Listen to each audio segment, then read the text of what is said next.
Hello everyone, and thank you for joining us today. My name is Nyaleti Hanwana. I'm a program officer at the Harry Frank Guggenheim Foundation, and I'm pleased to welcome you to Democracy Tested: Political Violence in Global Elections. This is the first installment of the Foundation's Violence, Politics, and Democracy Speaker Series. For those of you who are unfamiliar with our work, the Harry Frank Guggenheim Foundation examines enduring and urgent problems of violence. Through basic and applied research, we aim to understand the causes, manifestation, and control of violence, and we spread this knowledge to inform policy, practice, and public discourse, and of course to advance scholarship. This month, we launched the Violence, Politics, and Democracy, a multi-year initiative that aims to examine the threats and root causes that, if left unchecked, have the greatest potential to lead to violence in the US and other democratic systems.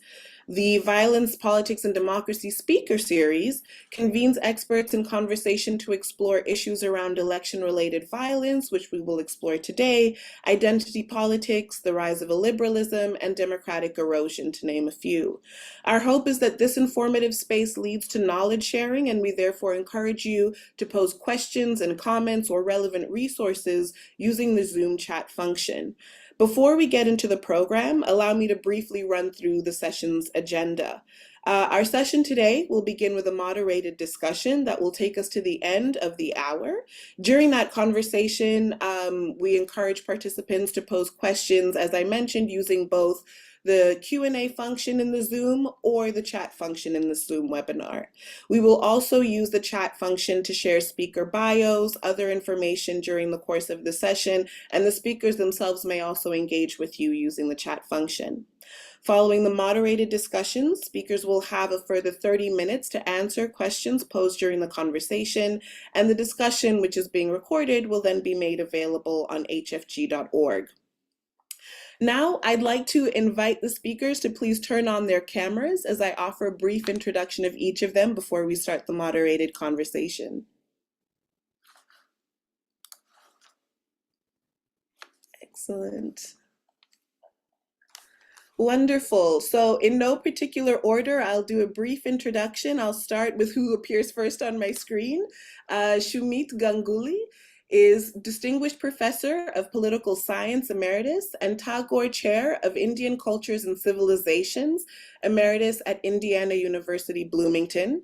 As of September 1st, he'll be joining the Hoover Institution at Stanford University as the Director of the Huntington Program on Strengthening the U.S.-India Partnership. A specialist on the contemporary politics of South Asia, he is the author, co-author, and editor of 20 books on the region, as well as a longtime columnist for foreign policy. Shumi, thank you so much for joining us. Thank you. Thank you. Juan S. Morales is Associate Professor of Economics at the Lazaridi, School of Business and Economics at Wilfrid Laurier University. He is an applied microeconomist working in the fields of political economy and development economics, with particular research interests in conflict, media, political communication, and legislative behavior. He holds a PhD in economics from the University of Toronto and a BCS from the University of Waterloo. Prior to joining Laurier, he was an assistant professor of economics at the Colegio Carlo Alberto in Turin, Italy. Thanks, Juan, for being with us. And Maria de los Ángeles Rangel is the General Director of MAF y Asociados, a legal consulting firm. She has a long career in the public sector, serving the Republic of Mexico as Chief of the Special Prosecutor's Office for Electoral Offenses, Special Coordinator and Liaison for Social Participation, and as part of the Coordination Council for the Implementation of the Criminal Justice System. She has been the recipient of various awards and honors for her contributions to law, human rights, democracy, government, and the implementation of penal reform. Krzysztof Krakowski, who had previously been scheduled to take part, has unfortunately come down with COVID and subsequently lost his voice. So we're grateful to Juan, who has long collaborated with Krzysztof, for stepping in and joining us today. So thank you all for being with us. I think, this is an incredibly timely conversation, and there's a number of ways or a sort of a number of parts to this conversation that we could have. I think, first of all, what I'd like to do is offer you each an opportunity to briefly talk about what brings you to this conversation, what sort of the work that you've done that brings you squarely into this space, and then from there we might talk a little bit about definitions, what we mean when we talk about political violence, and get into some more detail, sort of about social media, mass media, the connection between that and election-related violence in Mexico, in Colombia, in India, and beyond.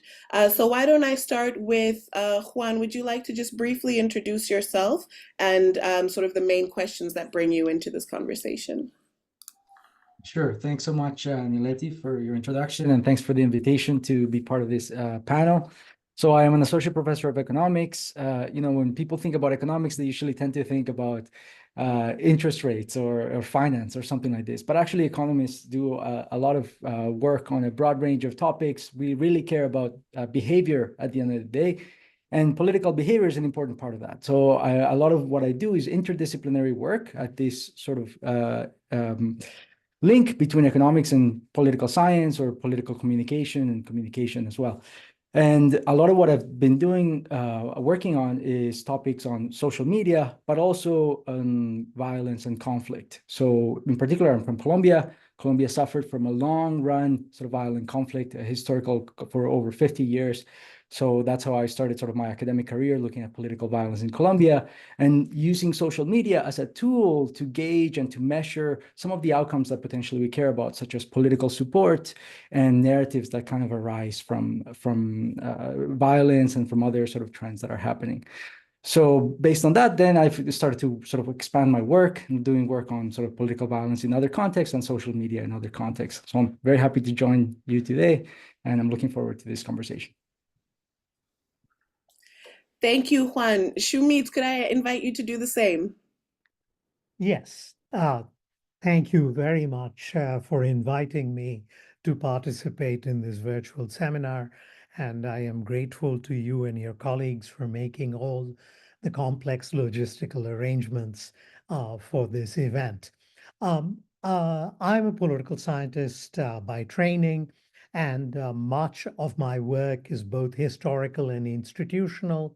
And I have been interested in political violence in South Asia because my dissertation dealt with interstate violence in the region. And from that, I drifted into the study of violence within countries, not just between countries, as most international relations scholars focus on.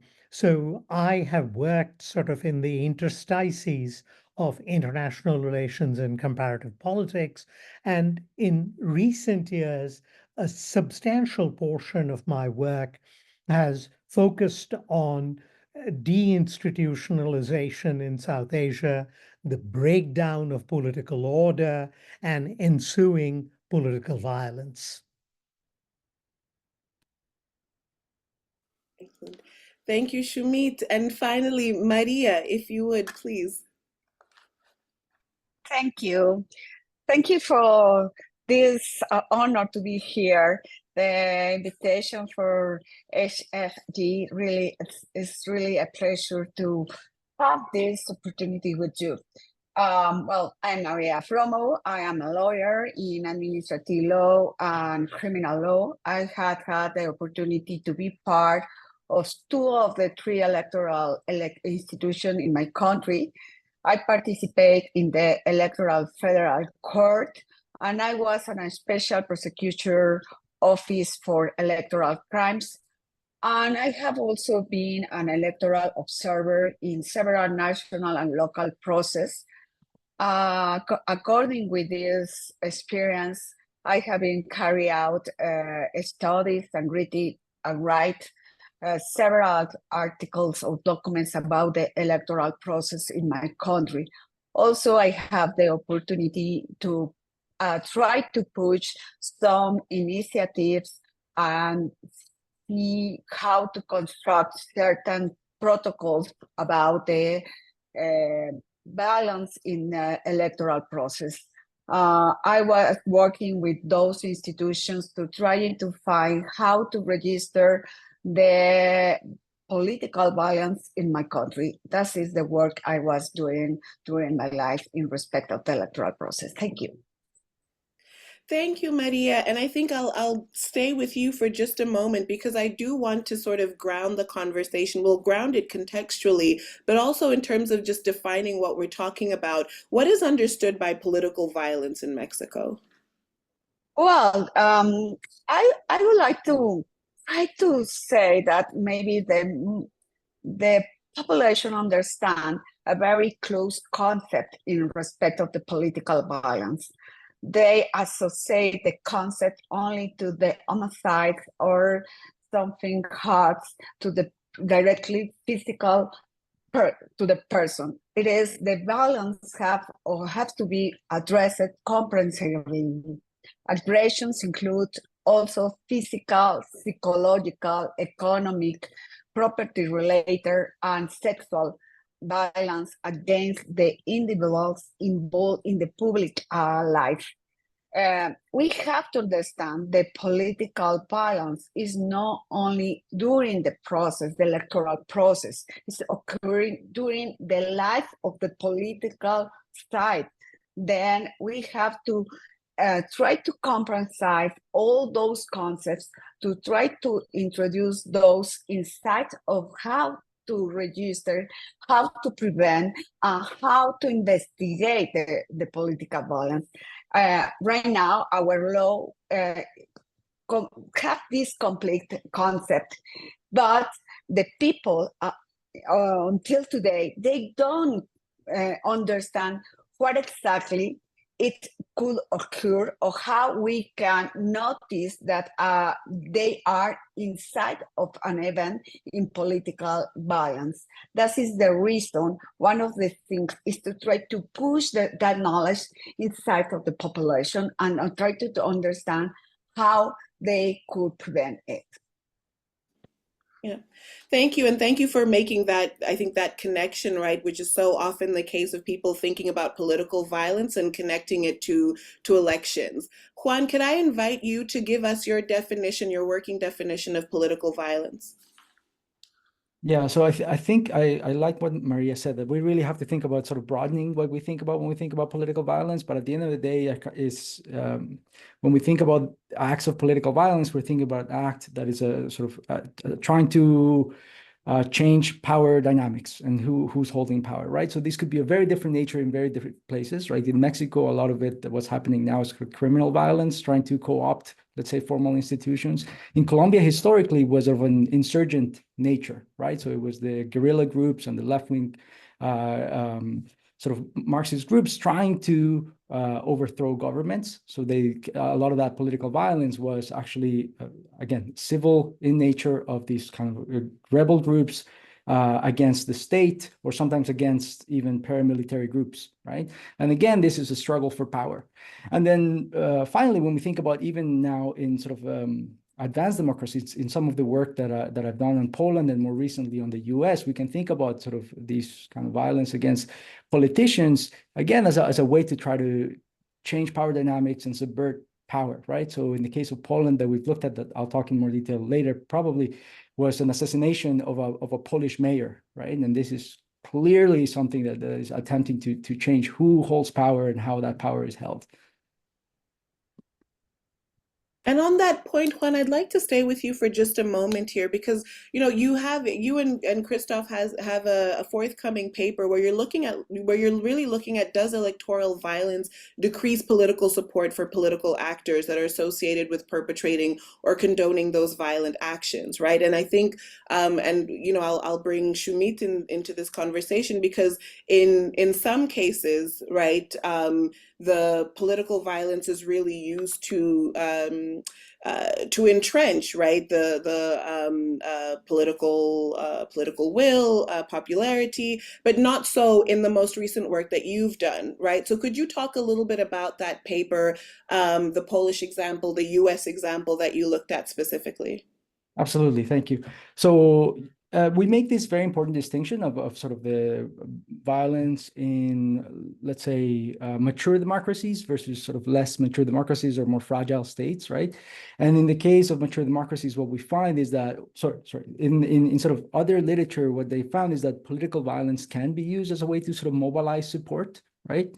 In the case of Poland that we studied, this case of the assassination of a Polish mayor, we find that this was not the case. And so let me go back a little bit and tell you sort of how we're trying to think about this. So we measure political support using social media again. So going back to that, so we use metrics of social media engagement, such as likes, retweets. That's one particular measure that we can use to kind of gauge political support, right? And I've sort of documented in the case of Colombia, in the case of Poland, and now more recently in the case of the US, that these metrics of social media engagement are actually correlated with traditional measures of political support, like such as traditional polls.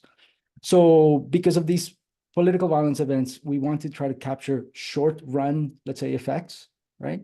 So oftentimes these polls are not carried out in the same sort of high frequency that we would need to kind of measure some of the effects, right? So in the case of Poland, what we found was that right after the assassination of the Polish mayor, we found that despite that you may think that maybe this could mobilize support, we found that in fact the opposition, who was the victim of the attack in this case, actually did not gain support. And we actually, in the case of Poland, we also have traditional polls that help us confirm this finding.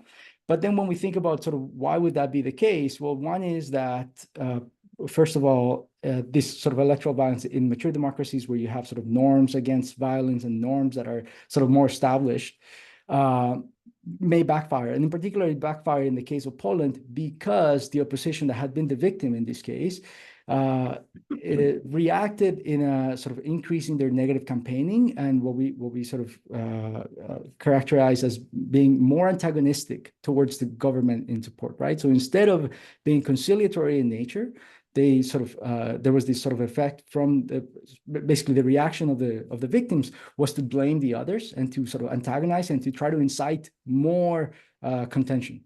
And the public did not respond well to that. So that's what we find in the case of Poland. I can talk more about the details, but let me just skip ahead to tell you a little bit about what we did in the case of the US. We're looking at the Capitol riots after the election of Joe Biden. And what we found there was something similar, that Republicans did not sort of gain political support from these kind of mobilization that you may sort of perhaps expect given some other contexts.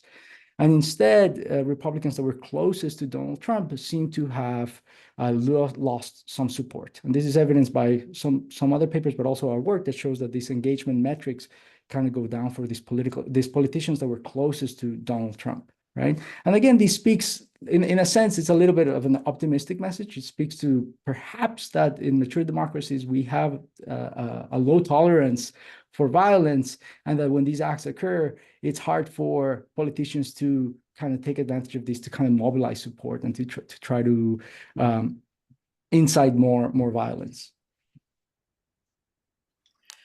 Thank you. And Shumit, I'd like to bring you in and get your definition of political violence and pull a little bit on what Juan has outlined here, some of his work on social media. You've also talked about the ways in which the narratives, I think on mass and on social media, can incite violence against the others, right? And the blaming that we see. So could I ask you a two-part question? One, to give us your definition of political violence as you apply it in your own work, and then to start the conversation a little bit on sort of what happens with the minority scapegoating and how that social media is used in that way. Thanks. I actually happen to pretty much agree with one's definition of political violence. And in the region of the world I study, political violence covers an entire gamut of violent enterprises. It ranges from the politicians making links with criminal organizations to either suppress the vote to marginalize political opponents, to intimidate political opponents, to the use of assassination. At least two Indian prime ministers have been assassinated. Similarly, in Pakistan. Uh, and in the case of Bangladesh, its founding prime minister was assassinated in a military coup. Political violence, in my view, is represented in a variety of forms. It can range from attempts to overthrow a government, a legitimately elected government, to political assassinations, to this politician criminal nexus. In fact, a major report was produced on this in India in the late 1980s. The sad part is it still remains classified. Because I think it would embarrass any number of people. This report was produced by a highly competent bureaucrat and was made available to the Indian Parliament. But till today, uh, decades later, it still remains classified owing to the sheer sensitivity of the findings.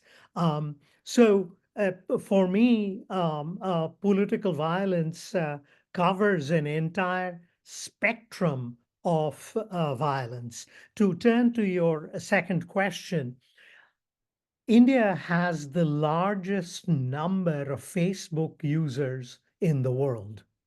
Um, and unfortunately, since Facebook has not done a very good job of policing the content that's available, um, all manner of scurrilous accusations, charges, and statements have found their way into Facebook and other forms of social media. Which on occasion has led, rather selectively, I might add, by the government to have periodic internet shutdowns. Um, the tragedy is that on the one hand, unregulated social media leads to all manner of disinformation and the abuse of particular social groups, especially minorities, and at the same time, rather repressive and authoritarian actions on the part of governments. And this is not just true of India. Bangladesh has one of the most draconian laws on information technology.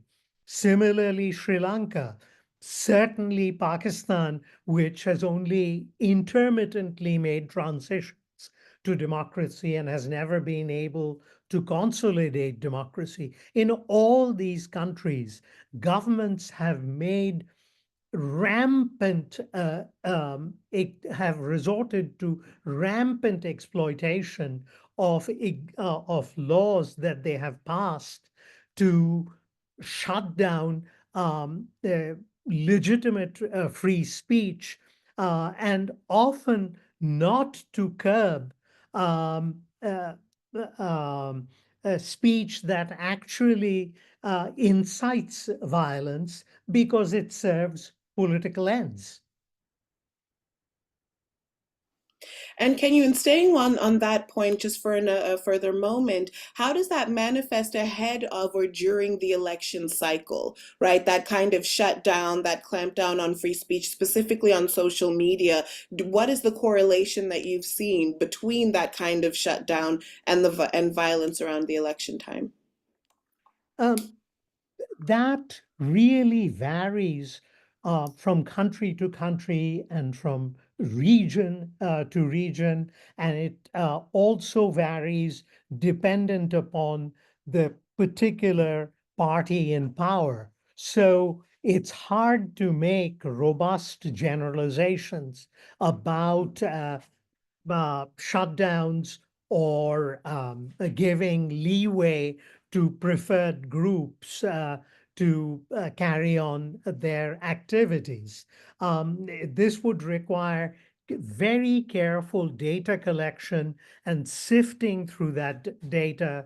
And that, for the most part, has not been done yet. The hurdles to doing this are considerable, particularly because governments across the region will not take kindly to such an enterprise.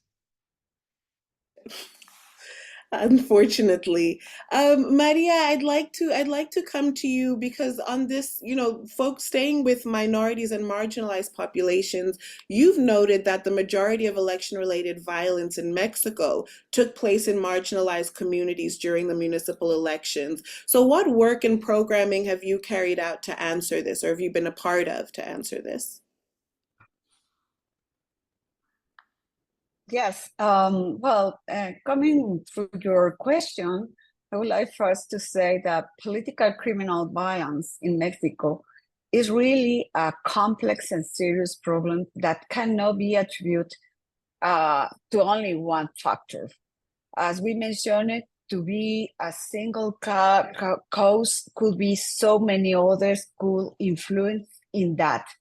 Just to mention some factors that contribute to this phenomenon is the weakness of the institution, corruptions, and political social conflicts in certain areas.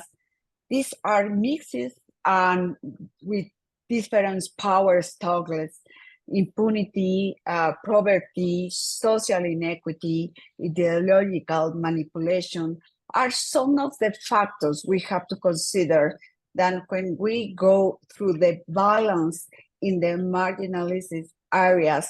Really is something that could happen and could put in a very pressure of the citizens to not react for the balance, for the political balance they are living.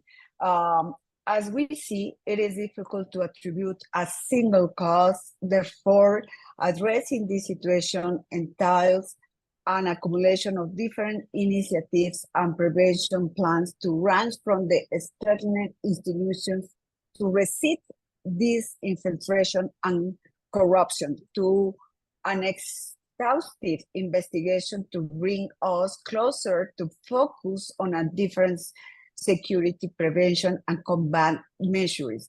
The recent reports for the consulting agencies indicate that 2024 electoral process was the most violent in our country history.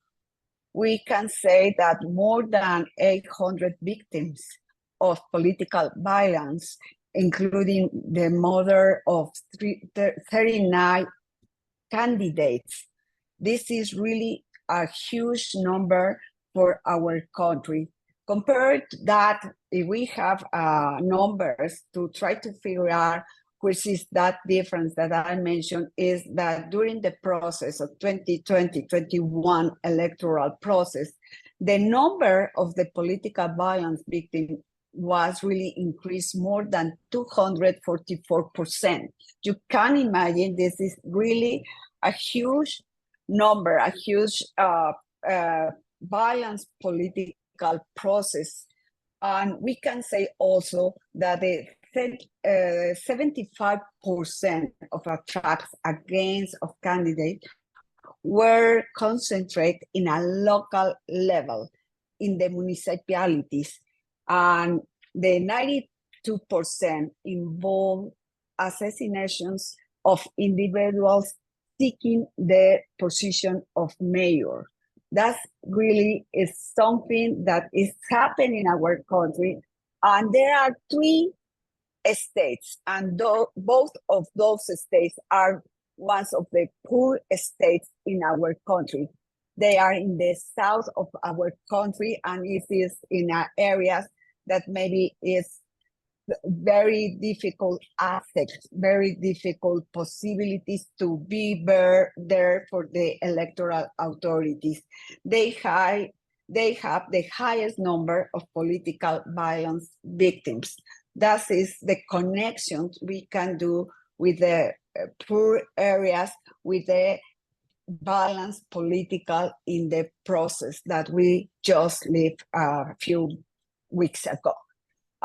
This is very important because in this area, also we have a high presence and activity of organized criminal groups. And most political violence incidents occur during the pre-campaign and the campaign periods. And this is so important also because the incidents were recorded also in a public events, not only in outside of the campaign events. Also, some of them occur in that moment, in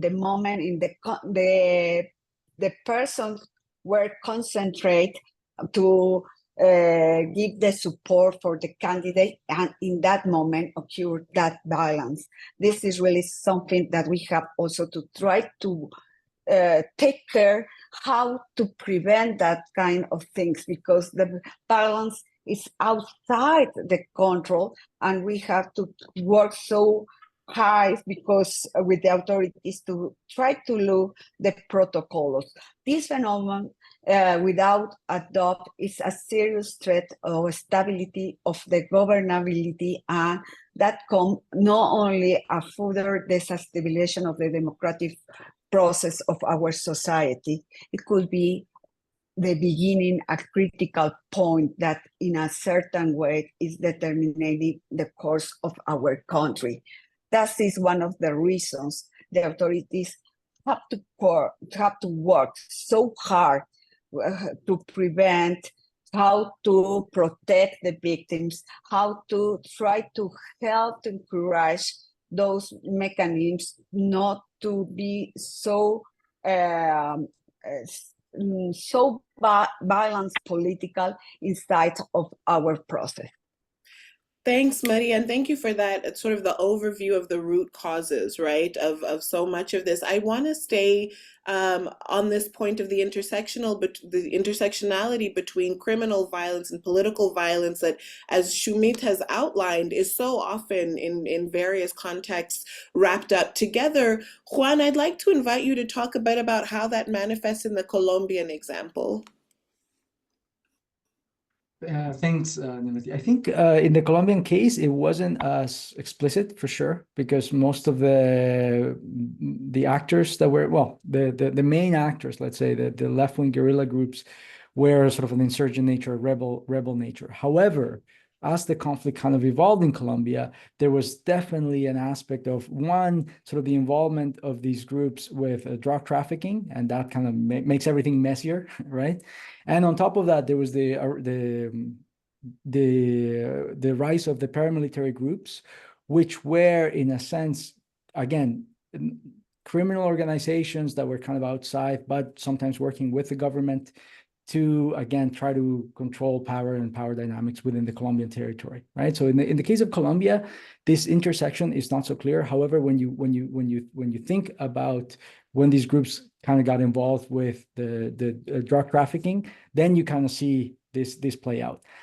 Since the peace process in Colombia finished a few years ago, there's been a lot of more of this, right? So these sort of traditional groups kind of splintered now into smaller criminal organizations that are now kind of doing that are now taking sort of acts of political, what we may think about political violence, which is, again, trying to control politicians and trying to control media, local media, and elites within Colombia. I've also done, actually, so going back to a couple of the points that were raised before, one thing that's also, I have also done some work in Mexico in particular, and it's not political violence when we think about it. This sort of acts of violence against politicians is one, but some of the stuff that we've also looked at is acts of violence against journalists, because the media plays such an important role in kind of the freedom of expression, and of course, controlling politicians, holding politicians accountable. So in the case of Mexico, we've actually done some work on looking at violence against journalists in Mexico. And a lot of these journalists do, in fact, work for very local media. And we kind of see that this is actually an effective tool from the criminal organizations. Another way of sort of controlling information and information flows is through these acts of violence also against journalists. And in the case of Mexico, we do find that this is an effective tool in kind of repressing information as well. Thanks. Thank you for that overview. I'd like to take a step back and maybe look a little bit at, what we're seeing and what's been discussed, I think, largely within the democracy studies has sort of been this democratic recession, this democratic erosion that's been taking place, as Larry Diamond talks about, since 2007, right? And I think there are a couple of different ways to look at this. On the one hand, we see a democratic recession in what we might call established or mature democracies. I think some recent events in Europe and elsewhere have started to maybe turn the tide or offer another way of understanding what's happening in the UK and in the French example, for instance. But I'd like to come to you, Shumit, to talk a little bit about the relevance of the histories, right? Colonial history in the Indian case, in the democratization process, and what that illuminates about India's democratic recession in recent years that you've talked about.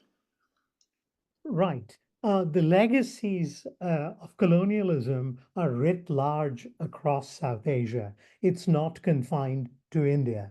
For example, in Sri Lanka, during British colonial rule, the dominant population, the Sinhala speaking population, basically receded unto itself and did not take advantage of British colonial institutions, and the minority Tamils did so. And so when independence came, a disproportionate number of Tamils were in the professions, in journalism, in law, in higher education, and the like. And the Sinhalese politicians, for purely electoral ends, chose to highlight the disproportionate representation of Tamils and sought then to marginalize them. And quite successfully did so as early as the 1950s through something called the Sinhala Only Act, which prompted a form of linguistic subnationalism on the part of the Tamil community, which felt that they would be marginalized in any number of professions by privileging the language, the dominant language of Sinhala. And ultimately, as political decay also took place in Sri Lanka over the next several decades, Tamils finding that there were no institutional avenues left for expressing their grievances, a segment of the Tamil community resorted to violence, and culminating in a civil war which racked the country for several decades with disastrous human and material consequences. In the case of India and Pakistan, you saw two very divergent nationalist movements. The Pakistani nationalist movement was not institutionalized. It was woven around the charismatic personality of an extraordinary lawyer called Muhammad Ali Jinnah, who called himself the sole spokesman of the Muslims of South Asia. But he did little or nothing to institutionalize the political party, which could thereby be prepared for the tasks of governance once he achieved his dream of a Muslim homeland, which of Pakistan in South Asia. On the contrary, the principal nationalist party that brought India its independence, the Indian National Congress, was a highly institutionalized party, which acted like a mini parliament, which debated policies, which had people of varied ideological persuasions under an umbrella political party. One could be a socialist and be a member of Congress. One could be a freewheeling capitalist and be a member of Congress. And consequently, they were superbly prepared for the tasks of governance in the wake of independence. They had already become habituated in the arts of debate, compromise, and negotiation. And thereby, when India held its first free and fair election in 1952, the world's largest electoral enterprise, it was bereft of violence. And parliamentary democracy took root very quickly in India, largely because this generation had become acculturated into the norms of democracy, of debate, compromise, negotiation. The tragedy is that by the 1970s, when a new generation of politicians emerged, when the post-independence generation started to pass away, and an extraordinary process of political mobilization had taken place, politicians were unprepared to cope with the demands that emerged from this highly mobilized population. And instead of thinking of institutional means to accommodate these political demands, they resorted to populist policies, which were that mostly involved smoke and mirrors, bread and circuses, rather than substantive policies that could address these growing demands. And because the electorate had become much more sophisticated, they also became unpredictable. Faced with this unpredictable, highly mobilized population, what did key politicians do? They started to rely on criminals to either boost the vote or to suppress the vote. In fact, this is where uh, India contributed something to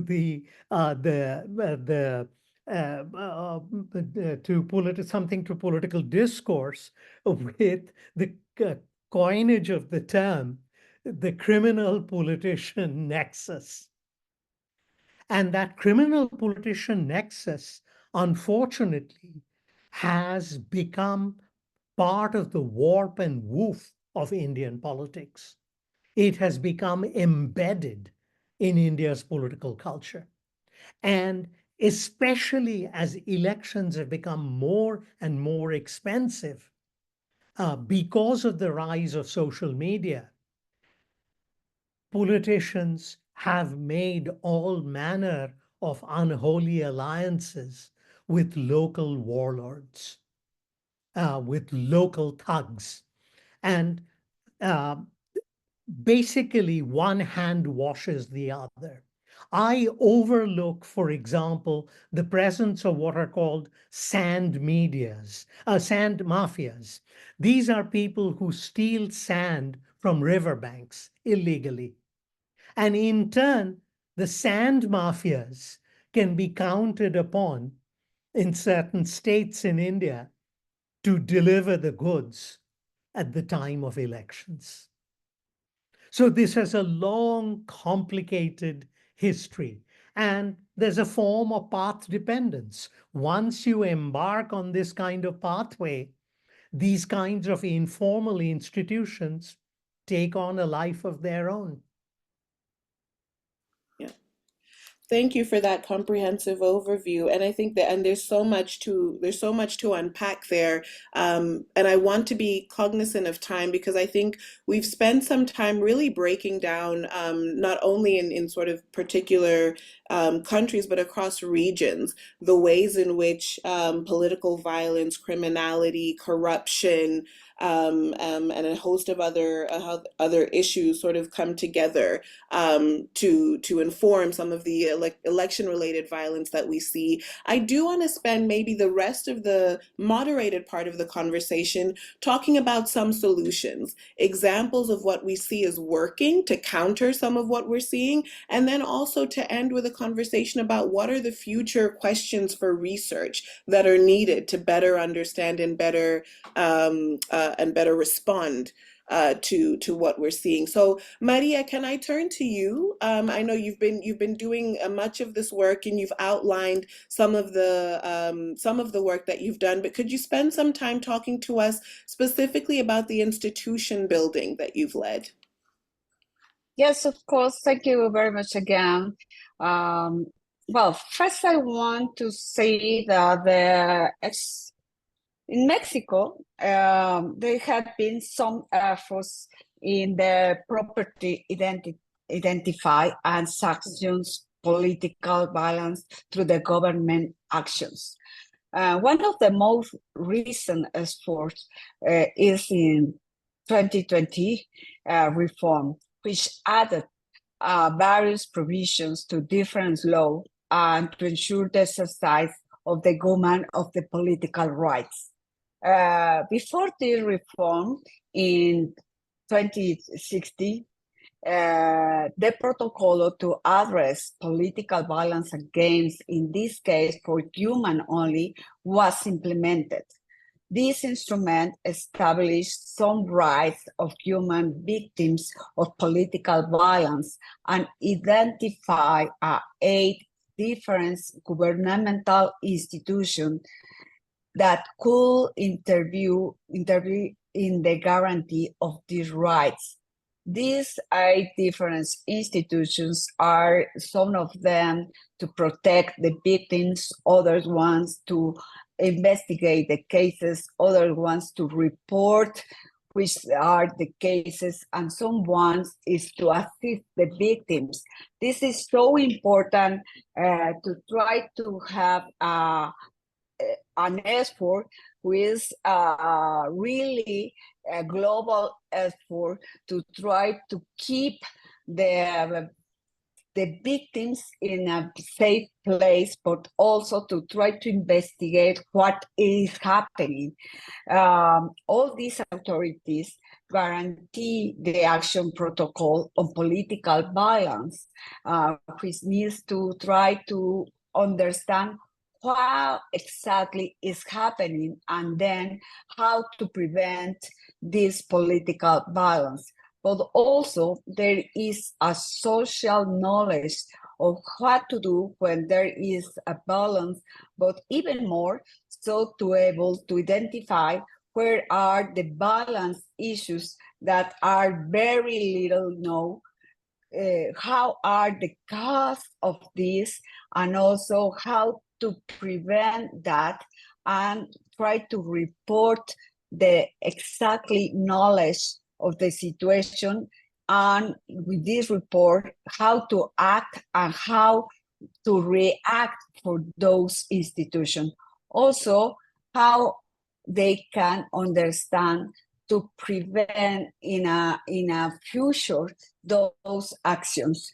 Although there is, according of the report from the institution and social organization, the ONGs really in Mexico are working so hard to try to be involved in the prevention of the violence political in our country. Those institutions really are recognized for them that we have on the record of the political violence against not only the human, only to any other person who are involved in those kinds of questions.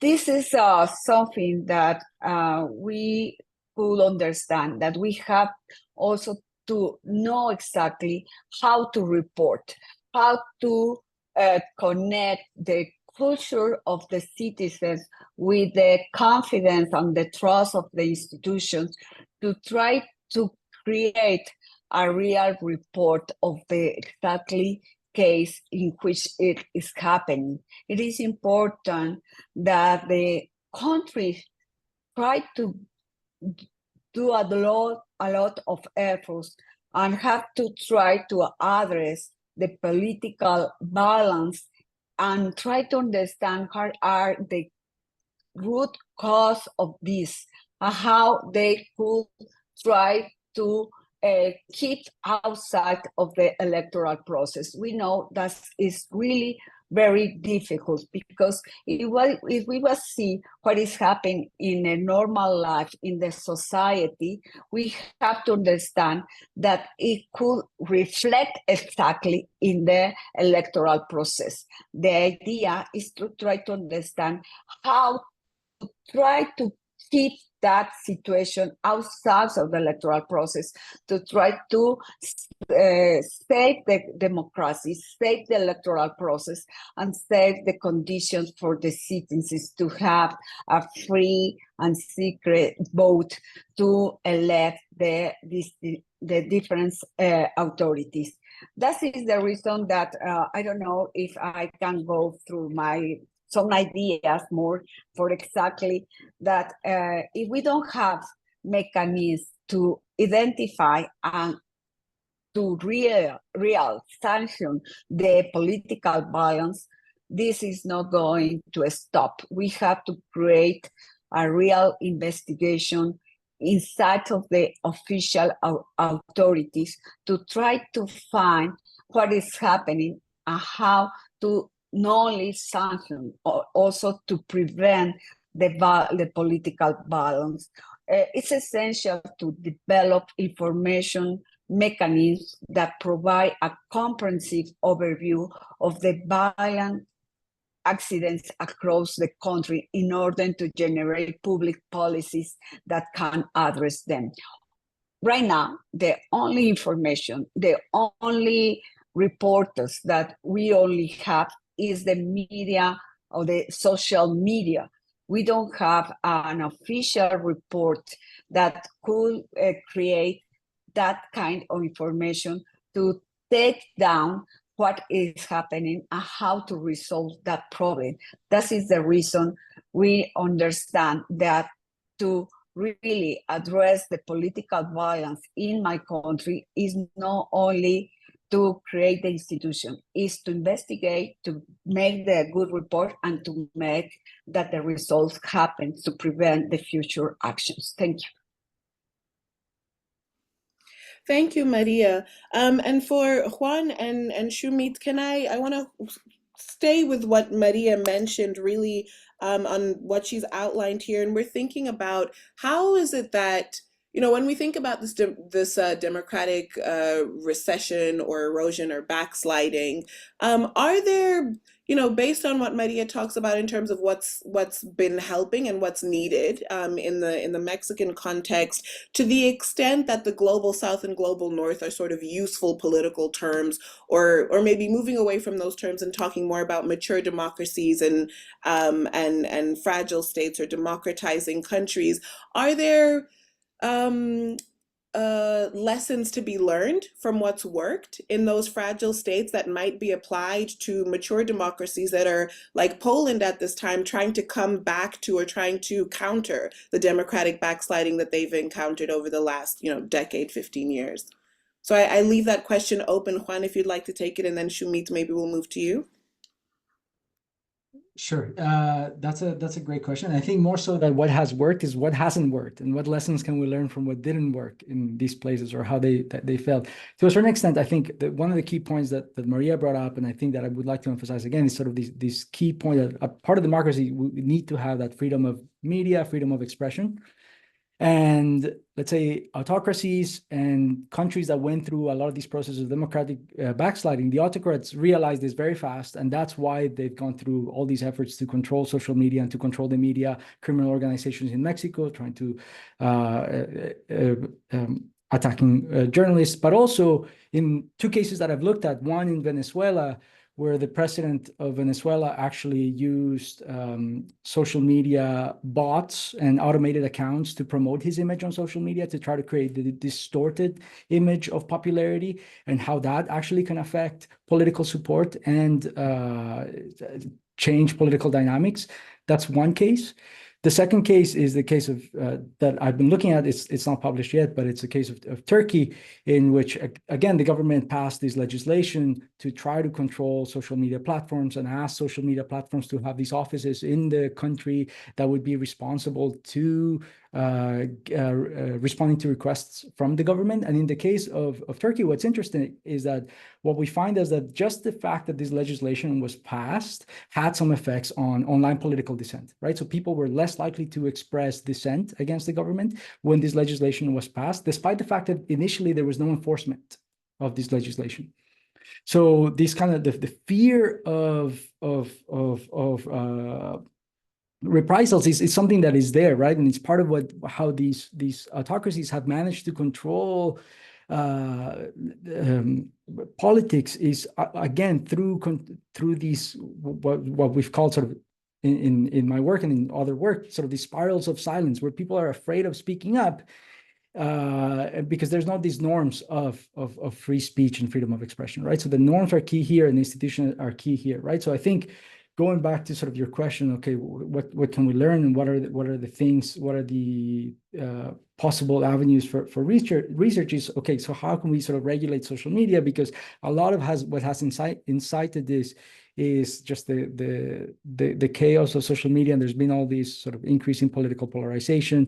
How can we regulate that? It's very, very tricky, right? So in one sense, you think about trying to moderate online toxicity and reduce misinformation, but at the same time, these platforms face sometimes, and institutions in general face like this lack of trust from individuals that makes it even harder to kind of try to regulate and to try to moderate some of these things. I'll leave it there, but I think that those are sort of key things to sort of pay attention to. Yeah. Thank you, Juan. Shumit? One of the most important things in terms of sustaining democracy and preventing democratic recession is obviously the role of a free press. One has witnessed, for example, in India, the precipitous decline of the free press, which used to be quite feisty and quite aggressive. But for the most part, carefully adhered to a set of norms about reportage, that it was not your supermarket checkouts where, a famous actress is impregnated by a Martian. You did not get that in India. There were established norms of reporting which were quite robust and which were adhered to. There is a Press Council of India, which is an independent watchdog. But the tragedy is, over the last decade, practically all these norms have been shredded by the present government. And they have done this through a couple of different mechanisms. One, by denying advertisements to newspapers, which heavily rely on government advertising. And by withholding that, they have essentially tamed the press. And simultaneously, through the use of something called the Foreign Currency Regulation Act, which which scrutinizes any money coming in from abroad. This has not been used so much against the media, except for the electronic media, and it has mostly been used against civil society organizations, essentially to cripple them. But the central point is that it takes a long time to develop a press that does not engage in scurrilous behavior, which does not publish polemical arguments.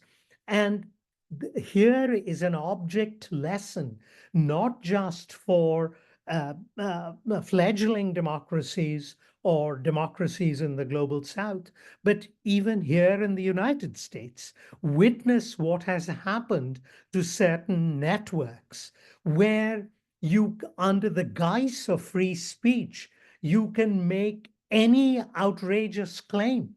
And this has been exacerbated by the growth of social media outlets. Some of the things I've been reading about the potential Democratic presidential nominee, Kamala Harris, would make a dictator blush.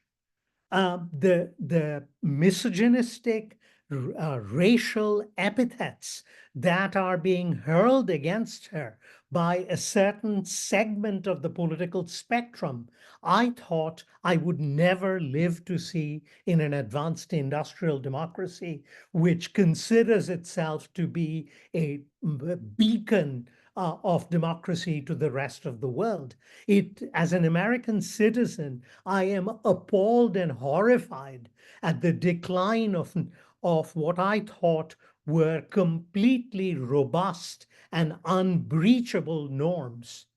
And one has to remain really vigilant because we are witnessing the corrosion of certain key norms, things which I thought were unprintable, now are part and parcel of normal political discourse. And this is deeply corrosive of democracy, whether it happens in India or here in the United States. Absolutely. Thank you, Shumit. Thank you. And I think, and you're getting to really the deep polarization, right? That then is very much a part of the kinds of erosion that you're outlining. Thank you for those responses. I do want to leave time for the questions that are coming in here from our audience. And the first couple of questions really have to do, maybe they take a further step back, if you will, from what we've outlined here. We've been talking about elections and sort of and their connection to some of the democratic erosion and the democratic backsliding that we've seen. And so there's two questions here from the audience that are really around whether or not elections can be free and fair under these circumstances. And I would add maybe sort of an age-old democracy debate around the centrality of elections in democracies, fragile and otherwise, and how we square that, right? Within the discipline, how do we sort of move beyond, we've talked about the importance of a free and developed media, right, and press in functional democracies. We've talked about the importance of strong and independent institutions. In the face of the erosion of all of this, what then becomes the role of elections and of course, and part of this conversation and sort of the violence that we see around them? Juan, why don't I come to you and then I'll open it up to the rest of the speakers. Yeah, thank you. I think so whether they can remain free and fair depends what we sort of how define these things. What does it mean a free election, right?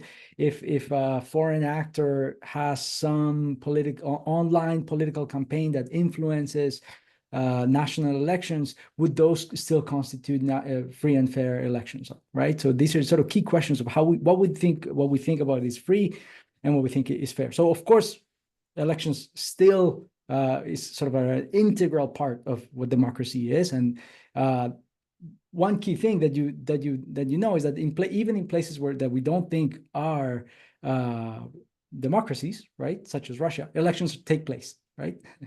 and that's because there's this sort of key part of, okay, so we want to at least pretend that something is happening and that we're free and fair, right?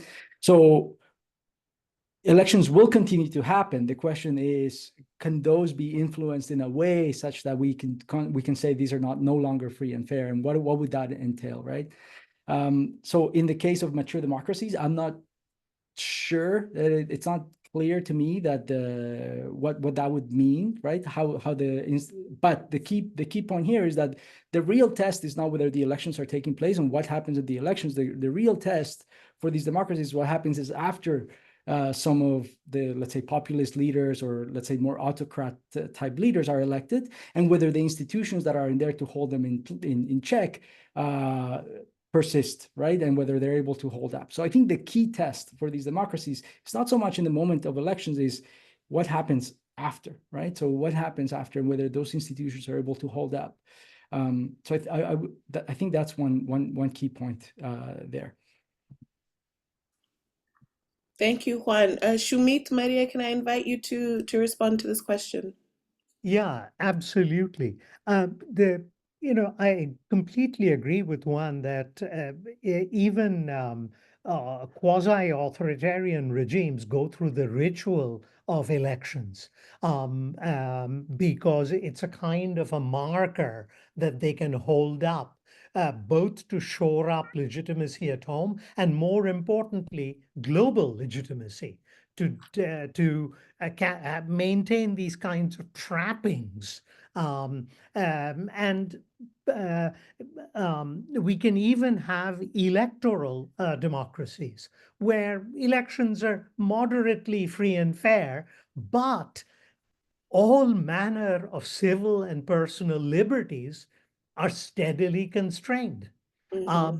But to ensure, to go to the point that one was making, to ensure that an election is genuinely free and fair, we have to look into how opposition parties were constrained or not, how the press was allowed to report on events, to what extent was disinformation widespread on the eve of an electoral campaign.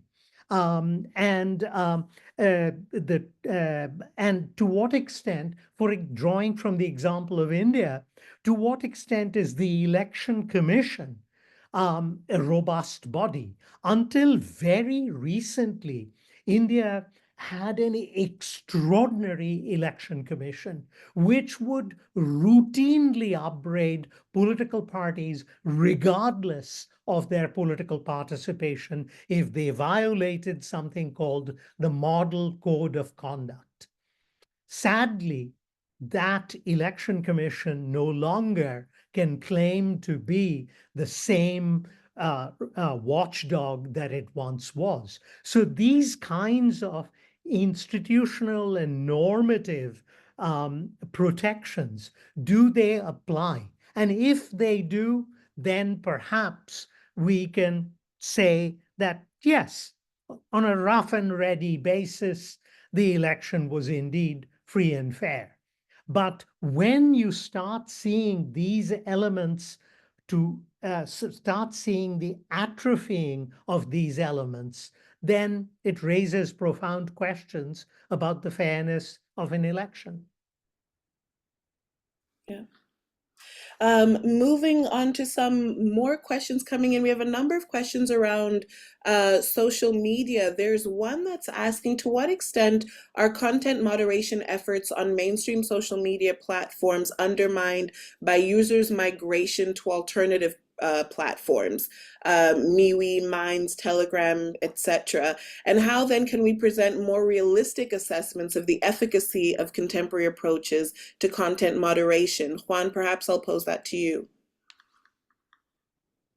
Sure. Yeah, that's a great question. I think to some extent, I still find that much of this is, or at least some of the efforts could be partially effective. And if they're going to be undermined, they're not going to be undermined by migration. Because first of all, these migration, yes, it will happen and people will leave, let's say, Twitter or big platforms to go to these other platforms. But these other platforms are much, much smaller, tend to be, they just don't have the reach of these other places, right? So it depends on what we think about when we think about sort of regulating content, right? People will say things always, and we're not going to be able to stop that, right? The question is whether what they're saying is going to be exposed to millions of people, and whether that information or misinformation or fake news is reaching millions and millions of people, or only a subset of like-minded individuals. And if that's the case, perhaps it's not so worrying. That has always been there, right? That's always been a pattern, right? What happened when sort of these big platforms kind of came and sort of arose, and much of what's been corrosive about them is the fact that what tends to go viral and the things that tend to reach most of us when we're on Twitter is things like, again, we know from the literature that fake news tends to reach more people than real news. Online toxicity tends to go viral.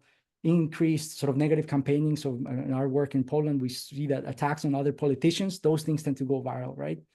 And that's what's worrying, right? So that's the things that we have to try to some extent minimize, regulate.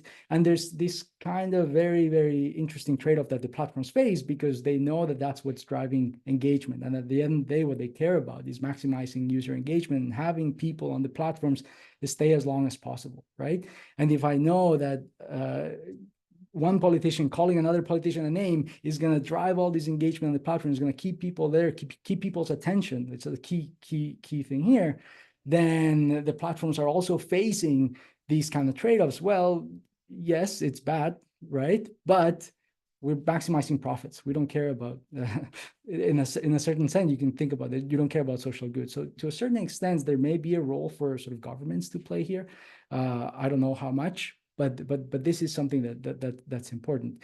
And again, I don't, the moderation is very difficult. It's a big challenge that these platforms are facing. And if something that is sort of perhaps other types of user responses may be more damaging, and the fact that users may lose trust on these platforms, and these platforms actually, again, recently with the acquisition of Twitter by Elon Musk, the dynamics in the platforms have changed a lot, right? And so people can there's ways in which that information can be controlled, which may be worrying in a sense, right? Mm-hmm. As well, yeah. And that, I think you're absolutely right, and that gets to sort of the next question again around social media. And I'll invite both you and Maria maybe to opine on this, but is whether or not there are any practices in media, and this is social or news, that you believe are effective at quelling disinformation or calls for political violence, and if there's a role for government to play in this without infringing on rights to free speech where they apply. So Juan, if you have thoughts, please jump in, and Maria, I'd like to hear from you as well on this one. So I'll let Maria go first, since I Maria, just... would you like to go first, just on the role of that government might play, right, in either, you know, mass media or social media, news media, at quelling disinformation and calls for political violence?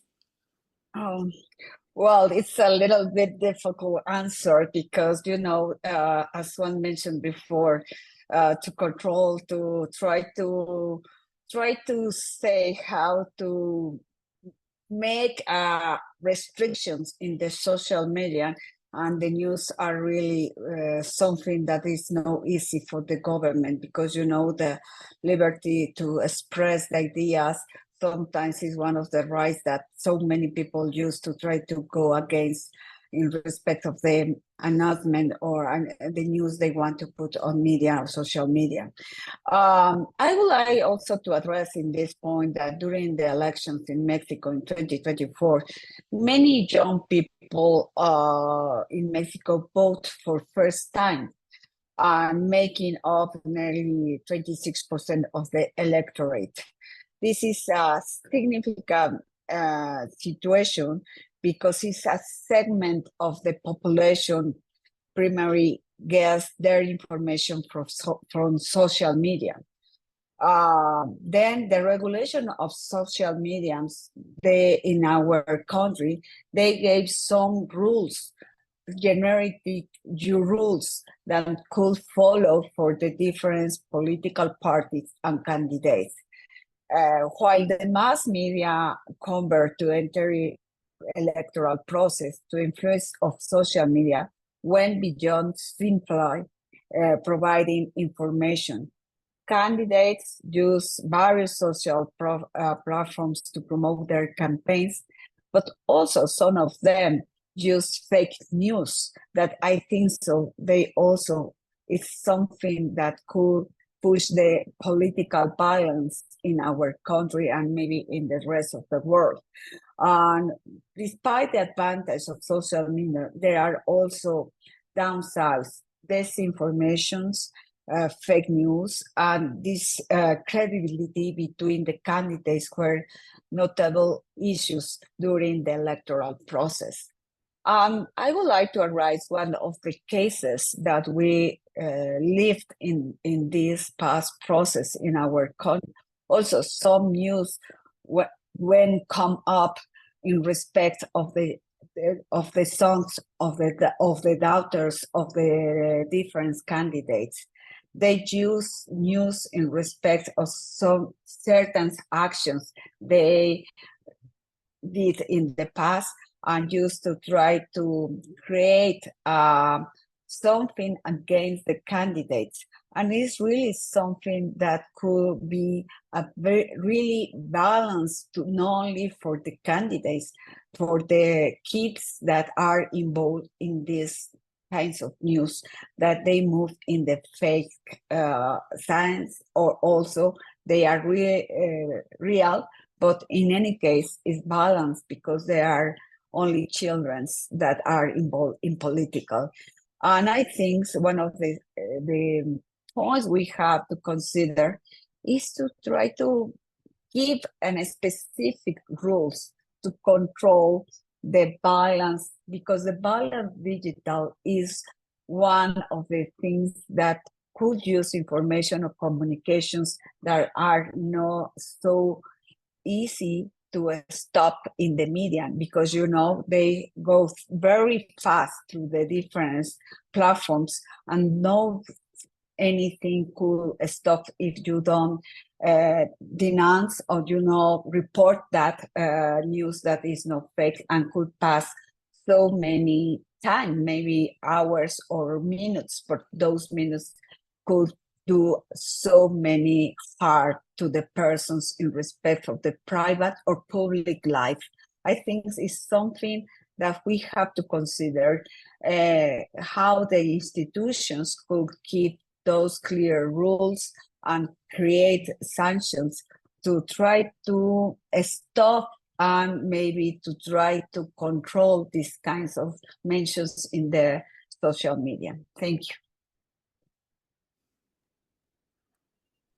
I'll say just Yeah. quickly, I think one key point here that we have to kind of be aware of is that regulation of social media, even though I think there is room for, I don't know, if governments or some other institutions to do something, it's also like a double-edged sword, in the sense that if we think about what's happened in some of the more autocratic regimes, in particular Turkey, when they instituted this law that tried to control social media in Turkey, the official law was aimed to control offensive content and reduce the spread of fake news, right? So that's the official news, the official sort of word from the governments, right? So governments can very easily use this as an excuse to try to co-opt social media more generally, and to try to censor online political dissent. So I think that's one key point that you have to be aware of, and we have to kind of be it's a very fine line where you kind of can play with these things. Now, the other point that I would make is that I do think that there's a role of platforms and perhaps third-party moderators, third-party fact checkers to come in and appeal to our sort of more traditional norms that we have in sort of mature democracies, of trying to reduce the temperament and the temperature, because when we're scrolling through social media, it's easy to hit like on some toxic comment, right? It's easy for us to just, we're just scrolling, we're kind of hypnotized, and we kind, and that's why these things go viral, right? Now, there's some recent work that has shown that some nudges tend to work, right? So getting people to stop and think and pause before they share something, or they like something, or they even write some toxic comment, those kind of things tend to work. And those are the kind of interventions that I think could be effective in trying to, let's say, regulate or moderate how things are, what things are going on, are being said on social media. Important points to raise. Thank you, Juan. We have a number of questions to get through, and I'd like to get as many as we can. So why don't I assign some of them? Shumit, would you speak to this question? Do the agendas of international institutions and multinational corporations, which would include the social media networks, play an important role in the state of affairs in the regions under discussion? And can individual countries realistically regulate the influence of these organizations? So Shumit, maybe I'll pose that to you, and I'll try and get in another question to Juan and Maria.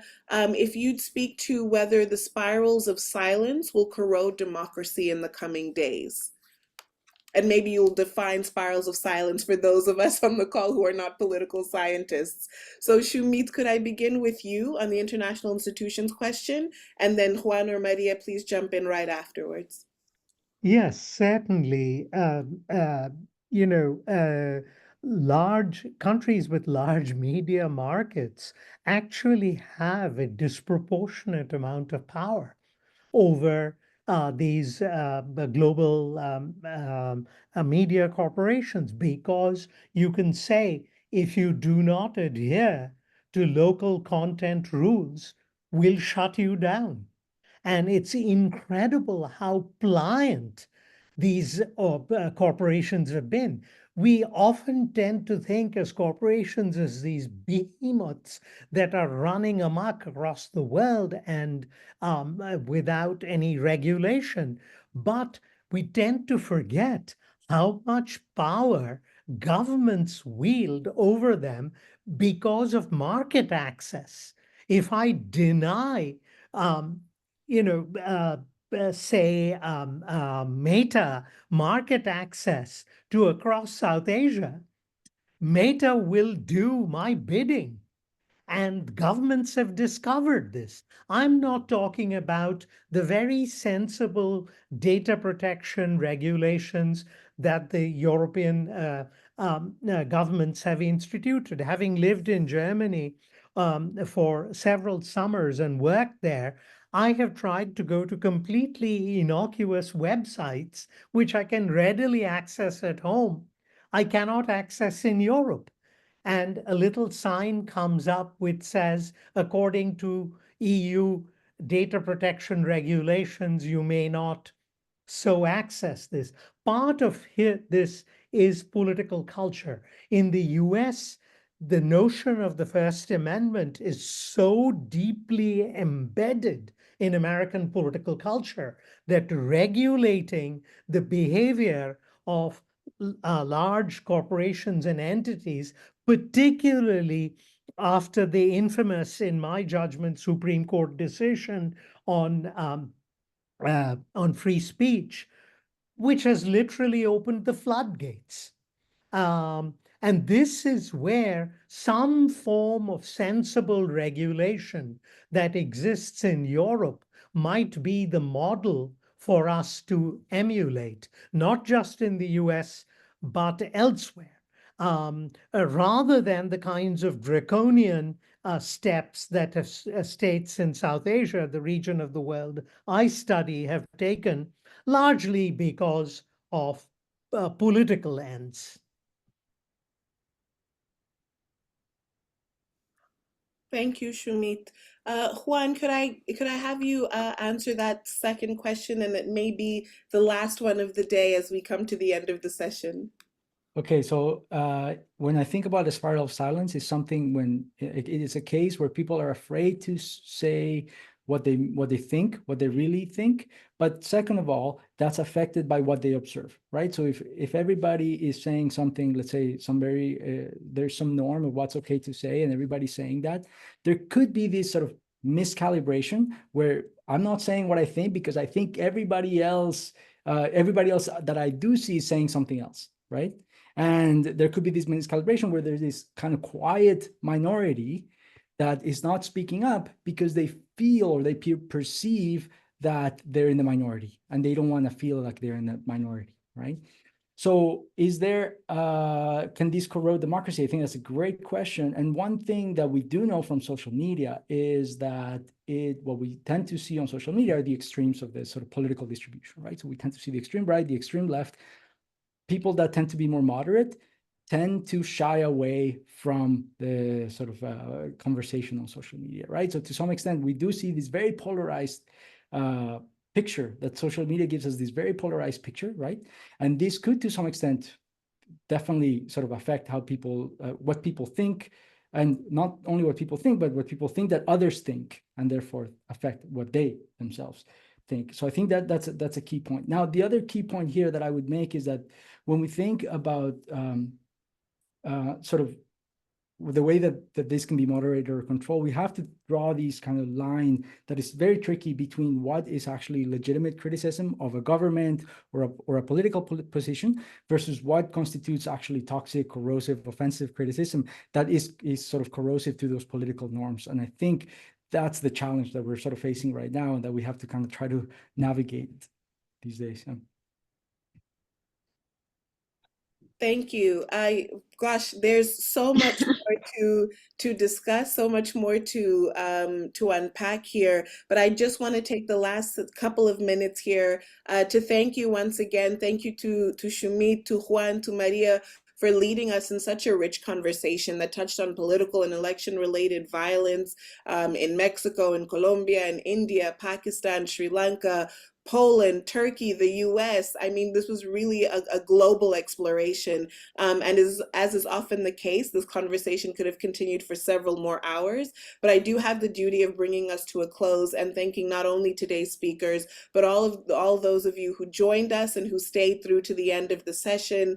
The video, along with the summary of the discussion, will be made available on hfg.org. We encourage you all to learn more about our Violence, Politics, and Democracy initiative. Please go to hfg.org and sign up for our newsletter. Please also follow HFG on our social media platforms for more information about our speaker series events, our publications, our grants, and other funding opportunities. You can follow us on Twitter at HF Guggenheim and on Facebook and LinkedIn at Harry Frank Guggenheim Foundation. Thank you all, and we hope to see you at the next installment of HFG's Violence, Politics, and Democracy speaker series. Thank you so much.